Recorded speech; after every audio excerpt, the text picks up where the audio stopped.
नमस्कार, आप देख रहे हैं आंचलिक खबरें। मैं नेहा द्विवेदी आपके साथ। क्या देश में जीएसटी का चेहरा पूरी तरह बदलने जा रहा है? क्या आने वाले दिनों में महंगाई घटेगी या फिर सरकार के इस बड़े कदम से अर्थव्यवस्था पर भारी पड़ेगा झटका? और सबसे अहम, आपकी जेब पर इसका क्या प्रभाव होगा? चलिए आज इस पे ही बात करते हैं। आज हम आपको दिखाएंगे केंद्र सरकार का वो मास्टर प्लान जो जीएसटी को नए सिरे से गढ़ने जा रहा है। यह सिर्फ टैक्स रेट की कहानी नहीं है, ये है भारत को आत्मनिर्भर बनाने की कोशिश और इसके पीछे छिपी वो चुनौतियां जिनके बारे में शायद ही किसी ने खुलकर बताया हो। आइए जानते हैं। आज की सबसे बड़ी खबर यह है कि जीएसटी सुधारों की अगली पीढ़ी। सरकार कह रही है कि यह बदलाव देश की अर्थव्यवस्था के लिए जरूरी है, लेकिन सवाल यह है कि क्या ये सुधार जनता के लिए राहत लाएंगे या नया बोझ?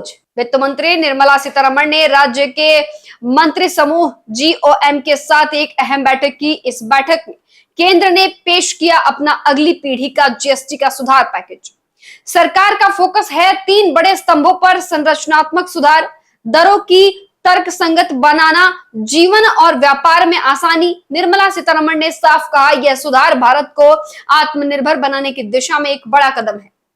बैठक में चर्चा का सबसे बड़ा मुद्दा था टैक्स स्लैब से बदलाव। जी हां, मौजूदा 4 स्लैब 5%, 12%, 18 और 28% रीडिजाइन करने की तैयारी। प्रस्ताव के मुताबिक अब ज्यादा सामान 5% और 18% टैक्स रहेगा, लेकिन 5 से 7 आइटम्स पर जिनमें हानिकारक और विलासिता की वस्तुएं शामिल हैं, उनमें लग सकता है 40% का टैक्स।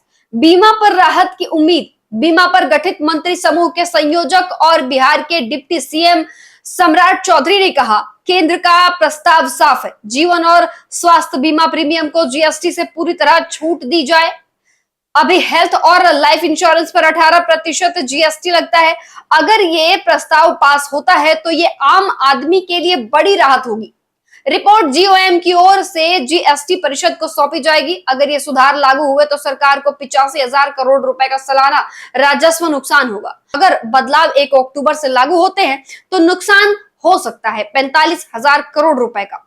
अब सवाल ये उठता है कि क्या सरकार जनता को राहत देने के चक्कर में अर्थव्यवस्था को घाटे में तो नहीं धकेल रही? याद रखिए, 2017 में जब जीएसटी आया तब औसत प्रभावी दर थी 14.4%। 2019 में आगे बढ़ गई। प्रस्ताव लागू हुए तो यह गिरकर 9.5% पहुंच सकती है। क्या यह राजकोषीय संकट का दरवाजा खोल देगा या लंबे समय में निवेश और उपभोग को बढ़ावा देगा? यही है असली बहस का मुद्दा। तो आने वाले 2 महीने में रहेंगे बेहद अहम, और ये सिर्फ जीएसटी का मुद्दा नहीं, ये आपकी जेब का, आपके बिजनेस और आपके देश की अर्थव्यवस्था से जुड़ा मामला है। सरकार इसे अगली पीढ़ी का सुधार कह रही है, लेकिन विपक्ष सवाल उठा रहा है कि क्या यह सिर्फ चुनावी साल का गेम है? जीएसटी से जुड़ी परेशानियां अभी खत्म नहीं हुई हैं। ऐसे में क्या ये बदलाव नए विवाद खड़े करेंगे? आपकी राय में क्या ये सुधार आपके लिए फायदेमंद होंगे या बोझ? कमेंट सेक्शन में हमें जरूर बताइएगा। अगर आप चाहते हैं देश और दुनिया की बड़ी खबरें सीधी आप तक पहुंचे और सटीक खबरें, सच खबरें पहुंचे आपका, तो ये चैनल को सब्सक्राइब करना ना भूलें। नमस्कार, बस आज तक के लिए इतना ही। आप देख रहे थे आंचलिक खबरें।